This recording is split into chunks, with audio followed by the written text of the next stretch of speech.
गृह मंत्री अमित शाह ने पुलवामा में शहीदों को श्रद्धांजलि दी। 3 दिन के कश्मीर दौरे के आखिरी दिन अमित शाह ने पुलवामा के लेथपोरा सीआरपीएफ कैंप में रात गुजारी।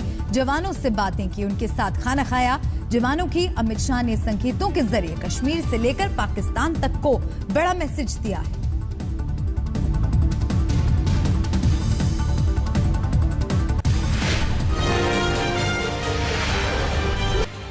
जम्मू कश्मीर दौरे के आखिरी दिन अमित शाह पुलवामा जिले के लेथपोरा में सीआरपीएफ के कैंप में पहुंचे। इस दौरान अमित शाह ने कहा कि हमारे बहादुर जवानों की वजह से ही देश के लोग अमन चैन से अपने घरों में सोते हैं। मैं यहाँ जवानों के सुख दुख में शामिल होने आया हूँ। मैं ये देखना चाहता हूँ कि हमारे जवान किन मुश्किलों का सामना करते हैं। अमित शाह रात में सीआरपीएफ के कैंप में ही रुके। श्रीनगर में एक रैली को संबोधित करने से पहले गृह मंत्री अमित शाह ने बुलेट प्रूफ शील्ड को हटवा दिया और कहा कि वो कश्मीर के लोगों से सीधे बात करना चाहते हैं। अमित शाह ने कहा कि 70 साल तक यहाँ के युवाओं को उनका अधिकार नहीं मिला, लेकिन अब उन्हें बराबरी का अधिकार मिलेगा। अमित शाह ने कहा कि केंद्र सरकार की नीतियों के चलते जम्मू कश्मीर में विकास की रफ्तार को अब कोई नहीं रोक सकता। मुझे बहुत ताने सुनाए गए हैं, बहुत कोसा गया है, बहुत कड़े कड़े शब्दों में मेरी निंदा की गई। मैं आज आपके साथ मन खोलकर बात करना चाहता हूं, इसीलिए ना बुलेट प्रूफ है ना कोई सिक्योरिटी है, मैं आपके सामने ऐसे ही खड़ा। T20 वर्ल्ड कप में पाकिस्तान की हार के बाद ट्रोल हुए तेज गेंदबाज मोहम्मद शमी के समर्थन में कई पूर्व खिलाड़ी और नेता आ गए हैं। कांग्रेस नेता राहुल गांधी ने ट्विटर पर लिखा कि हम सभी मोहम्मद शमी के साथ हैं। ये लोग सिर्फ नफरत से भरे हुए हैं क्योंकि इन्हें कोई प्रेम नहीं देता है। इन्हें माफ कर दें। वहीं सचिन तेंदुलकर ने लिखा कि जब हम टीम इंडिया को सपोर्ट करते हैं तो हम हर उस शख्स का साथ देते हैं जो टीम इंडिया को रिप्रेजेंट करते हैं। Mohammed Shami world class bowler हैं। उनका एक दिन बुरा हो सकता है जैसे किसी भी खिलाड़ी का होता है। मैं टीम इंडिया और सभी के साथ हूँ। जम्मू कश्मीर की पूर्व सीएम महबूबा मुफ्ती पाकिस्तान की जीत का जश्न मनाने वालों के समर्थन में उतर आईं और लोगों को विराट कोहली से सीख लेने की सलाह दे डाली। महबूबा मुफ्ती ने ट्वीट किया कि पाकिस्तान की जीत का जश्न मनाने वाले कश्मीरियों के खिलाफ इतना गुस्सा क्यों? कुछ लोग तो ऐसे नारे भी लगा रहे हैं, देश के गद्दारों को गोली मारो। कोई ये नहीं भूल सकता कि जम्मू कश्मीर से विशेष राज्य का दर्जा छीनने के बाद मिठाइयाँ बांटकर कितने लोगों ने जश्न मनाया था। विराट कोहली की तरह इसे सही भावना से लें जिन्होंने सबसे पहले पाकिस्तानी टीम को बधाई दी। अगले साल से आईपीएल में 2 और टीमें खेलेंगी। सोमवार को दुबई में 2 नई टीमों के लिए बोली लगाई गई, जिसमें अहमदाबाद और लखनऊ का नाम तय हुआ है। बीसीसीआई को इन 2 टीमों से 12,000 करोड़ रुपए से अधिक की कमाई हुई है। लखनऊ के लिए संजीव गोयंका ग्रुप की ओर से करीब 7,000 करोड़ रुपए की बोली लगाई गई है। पहले भी ये ग्रुप आईपीएल में राइजिंग पुणे जॉइंट्स को खरीद चुके हैं, जबकि अहमदाबाद के लिए करीब 5,600 करोड़ रुपए की बोली लगाई गई है, जो कि विदेशी कंपनी सीवीसी ग्रुप ने लगाई है। यूपी में चुनावी सरगर्मियों के बीच दिल्ली के मुख्यमंत्री अरविंद केजरीवाल आज अयोध्या में रामलला के दर्शन करेंगे।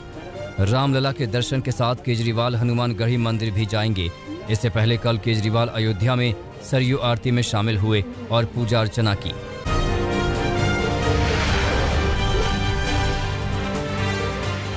क्रूज ड्रग्स मामले में शाहरुख खान के बेटे आर्यन खान की जमानत याचिका पर आज बॉम्बे हाई कोर्ट में सुनवाई होगी। इससे पहले सेशन कोर्ट ने आर्यन खान की जमानत अर्जी खारिज कर दी थी, जिसके बाद उनके वकील ने बॉम्बे हाई कोर्ट में याचिका लगाई है। क्रूज ड्रग्स मामले में एनसीबी ने 3 अक्टूबर को आर्यन खान को गिरफ्तार किया था। आर्यन खान ड्रग्स मामले में गवाह बनाए जाने के बाद से लापता किरण गोसावी जल्द लखनऊ में सरेंडर कर सकता है। गोसावी ने सरेंडर करने से पहले आज तक से बातचीत में कहा कि उसे धमकी भरे फोन आ रहे हैं। कई दिनों से फरारी पर गोसावी ने कहा कि वो खुद को बचाने के लिए छुप रहा था। गोसावी ने कहा कि मैं क्रूज पार्टी ड्रग्स मामले के बारे में सच बताना चाहता हूं। मुझे किसी ने बताया था कि मुझे गिरफ्तार करने के बाद बुरी तरह से टॉर्चर किया जा सकता है। आर्यन केस में वसूली के आरोपों को किरण गोसावी ने गलत बताया है। आज तक से बातचीत में किरण गोसावी ने कहा कि प्रभाकर ने उनसे पैसे की मांग की थी। जब उन्होंने पैसे देने से इनकार किया तो उसने पंचनामे को लेकर गलत जानकारी देने की धमकी दी थी। हालांकि गोसावी ने यह भी कहा कि बीते कई दिनों से वो प्रभाकर के संपर्क में नहीं है। प्रभाकर सेल के आरोपों के मुताबिक घिरे एनसीबी के जोनल डायरेक्टर समीर वानखेड़े दिल्ली पहुंचे हैं। आरोपों के बाद समीर वानखेड़े के खिलाफ विभागीय जांच शुरू की गई है। हालांकि विभाग की ओर से ये साफ नहीं किया गया है कि वसूली के आरोपों के बाद भी समीर वानखेड़े आर्यन केस से जुड़े रहेंगे या नहीं। महाराष्ट्र सरकार के मंत्री नवाब मलिक ने समीर वानखेड़े पर बड़ा आरोप लगाया है।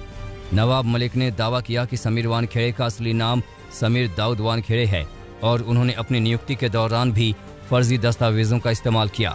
नवाब मलिक के आरोपों के जवाब में समीर वानखेड़े की ओर से एक प्रेस रिलीज जारी की गई, जिसमें उन्होंने लिखा कि मेरे पिता एक हिंदू हैं और मेरी मां मुस्लिम थीं। मैं धर्मनिरपेक्ष परिवार से ताल्लुक़ रखता हूं और मुझे अपनी विरासत पर गर्व है। एनसीबी की अर्जी पर मुंबई के सेशन कोर्ट में समीर वानखेड़े को झटका लगा है। कोर्ट ने कहा कि इस अर्जी पर आदेश नहीं दिया जा सकता है।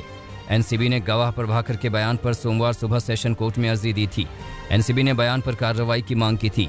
एनसीबी की अर्जी पर सेशन कोर्ट ने कहा कि मामला हमारे अधिकार क्षेत्र में नहीं है। सेशन कोर्ट ने कहा कि जमानत का मामला हाई कोर्ट में चल रहा है, ऐसे में इस पर आदेश नहीं दिया जा सकता।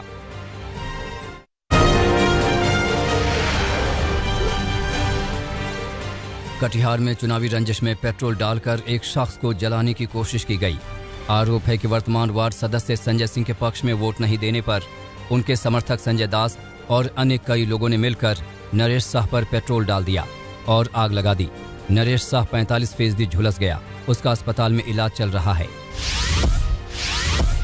बिहार के हाजीपुर में बीते 2 दिनों में ही लुटेरों ने ज्वेलर्स के साथ लूट की 2 बड़ी वारदात को अंजाम दिया है। धनतेरस के पहले लुटेरों ने हाजीपुर के एक बड़े ज्वेलर्स के यहां से करीब 2 करोड़ के जेवरात की लूट की वारदात को अंजाम दिया। इसके बाद हाजीपुर में ही समस्तीपुर के एक बड़े ज्वेलर्स से 46 किलो चांदी के जेवरात लूट लिए। हाजीपुर पटना हाईवे पर बाइक सवार लुटेरों ने ज्वेलर्स की कार को रोका और गहने लूट लिए। झालावाड़ में स्पेशल पुलिस टीम ने जुए एवं सट्टे के खिलाफ बड़ी कार्रवाई करते हुए 7 सटोरियों को गिरफ्तार किया। पुलिस ने हजारों की नकदी बरामद की है। सटोरियों के पास से 62 लाख से ज्यादा का हिसाब भी मिला। इस गैंग से 9 मोबाइल एवं 2 मोटरसाइकिल भी बरामद की गई। आजमगढ़ में आपसी विवाद में एक परिवार पर कातिलाना हमला किया गया। पति की हत्या कर दी गई जबकि पत्नी और बेटी को घायल कर दिया। आरोपियों को गिरफ्तार कर लिया गया है। धनी गांव में मामूली विवाद को लेकर 2 पक्षों में जमकर मारपीट हुई। बाद में एक परिवार के मुखिया की मौत हो गई। एमपी के श्योपुर में 5 लाख रुपए कीमत के स्मैक के साथ एक तस्कर को गिरफ्तार किया गया है। उसके इंटरस्टेट गिरोह से तार जुड़े होने की संभावना है। गुप्त सूचना के आधार पर देहात थाना पुलिस ने कानपुर की पुलिया के पास से जाल बिछाया और राजस्थान के 12 जिले के स्मैक तस्कर को गिरफ्तार कर लिया।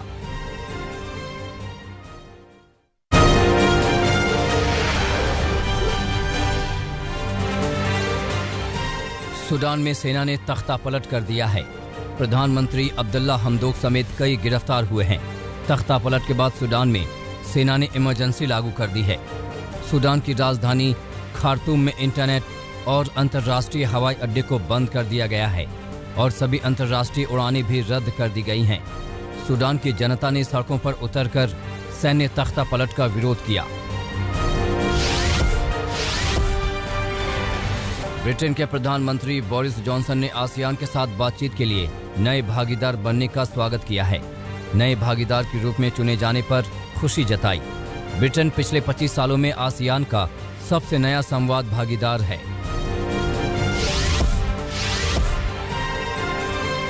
जलवायु परिवर्तन सम्मेलन से पहले संयुक्त राष्ट्र के विश्व मौसम विज्ञान संगठन ने चेतावनी जारी की है। कहा है कि धरती के वायुमंडल में ग्रीन हाउस गैसों का स्तर रिकॉर्ड उच्च स्तर पर पहुंच गया है, जो गंभीर चिंता का विषय है। साथ ही कहा है कि अगर ऐसा रहा तो दशकों तक तापमान कम नहीं होगा।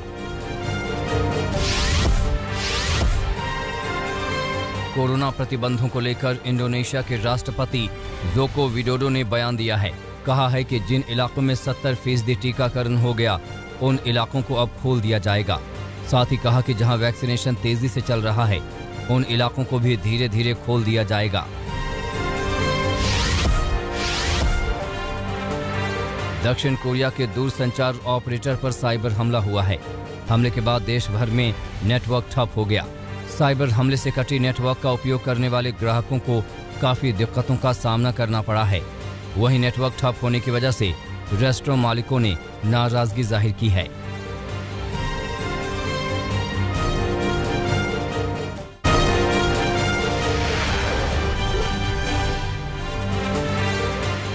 कोरोना महामारी को लेकर WHO के प्रमुख टेड्रोस घेब्रियेसस ने एक बार फिर से चिंता जताई है। उन्होंने कहा कि कोरोना अभी खत्म नहीं हुआ है, इसलिए सभी लोगों को अब भी सावधान रहने की जरूरत है। साथ ही उन्होंने कहा कि महामारी तभी खत्म होगी जब दुनिया इसे समाप्त करना चाहेगी। चीन में एक बार फिर से कोरोना के नए मामलों में तेजी देखी गई है। 35 नए केस मिलने से हड़कंप मच गया है। सभी मामले बीजिंग, गुइझो, मंगोलिया, गांसू और शांगसी प्रांत में दर्ज किए गए। इन इलाकों में प्रशासन ने सख्ती बढ़ा दी है और कोविड पाबंदियों का सख्ती से पालन करने का निर्देश दिया है।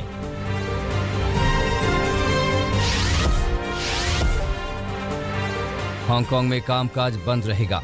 मानवाधिकार संगठन एमनेस्टी इंटरनेशनल चीन के राष्ट्रीय सुरक्षा कानून को जिम्मेदार बताया है। एमनेस्टी इंटरनेशनल ने कहा कि चीनी सुरक्षा कानून की वजह से हांगकांग में काम करना असंभव हो गया है। इस वजह से हमने अपने सभी दफ्तरों को बंद करने का फैसला किया है।